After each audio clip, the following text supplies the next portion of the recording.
কোটা সংস্কার আন্দোলন নিয়ে ধ্বংসাত্মক কিছু করা হলে কাউকে ছাড় দেওয়া হবে না বলে জানিয়েছেন স্বরাষ্ট্রমন্ত্রী আসাদুজ্জামান খান। তার দাবি, শিক্ষার্থীদের আন্দোলনকে ভুল পথে নিতে একটি গোষ্ঠীর ইন্ধন রয়েছে। এদিকে কোটার বিষয়ে সর্বোচ্চ আদালতের রায় পর্যন্ত অপেক্ষা করবে সরকার, জানিয়েছেন আইনমন্ত্রী আনিসুল হক। আদালত যা রায় দেয় সেটা প্রতিপালন করা হবে, আদালতকে পাশ কাটিয়ে কিছুই করা হবে না বলে জানান তিনি। অন্যদিকে মুক্তিযোদ্ধা কোটা বাতিলের সিদ্ধান্ত অবৈধ ঘোষণা করে দেয়া হাইকোর্টের রায়ের বিরুদ্ধে আপিলের অনুমতি চেয়েছে রাষ্ট্রপক্ষ। আহমেদ সরারের রিপোর্ট।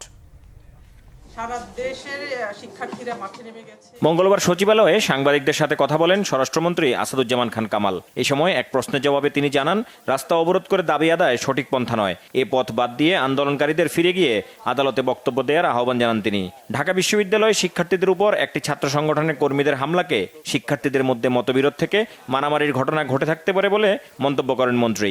শিক্ষার্থীদের আন্দোলনে আইনশৃঙ্খলা পরিস্থিতির অবনতি হয়নি দাবি করে মন্ত্রী জানান, কেউ ভাঙচুর, রক্তপাত বা দুর্ভোগের অপচেষ্টা করলে আইনশৃঙ্খলা বাহিনী ব্যবস্থা নেবে। যে তাদের কোটা আন্দোলন করছে, আমাদের সেখানে আমাদের বলার কিছু নেই, কিন্তু কথা হচ্ছে তারা যদি ভাঙচুর করে, তারা যদি এই ধরনের কেউর পরামর্শে, কেউর নেতৃত্বে এই ভাঙচুর করে ধ্বংসাত্মক করে, তাহলে আমরা কিন্তু তাদেরকে কেউকে আমরা ছাড় দেব না।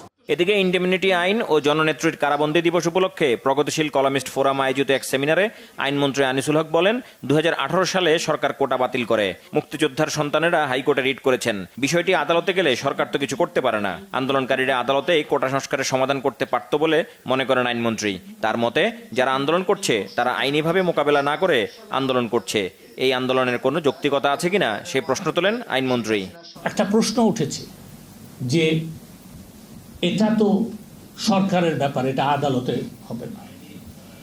আদালতে যখন একটা জিনিস গেছে, সরকারও অপেক্ষা করে যে আদালত কি বলে, তারপরে সরকারের পদক্ষেপ নেওয়া উচিত, নেওয়া হবে, এবং তখনই পদক্ষেপ নেওয়ার সময় হবে। আমরা আদালতের রায় পর্যন্ত অপেক্ষা করব। আমরা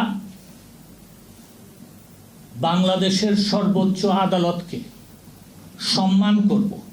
আমরা সর্বোচ্চ আদালতকে সম্মান করে সর্বোচ্চ আদালত যে রায় দেয় সেটা বিবেচনা করব, সেটা প্রতিপালন করার চেষ্টা করব। আমরা সর্বোচ্চ আদালতকে পাশ কাটাবো না। এদিকে সরকারি চাকরিতে মুক্তিযোদ্ধা কোটা বাতিলের সিদ্ধান্ত অবৈধ ঘোষণা করে দেয়া হাইকোর্টের রায়ের বিরুদ্ধে আপিলের অনুমতি চেয়েছে রাষ্ট্রপক্ষ।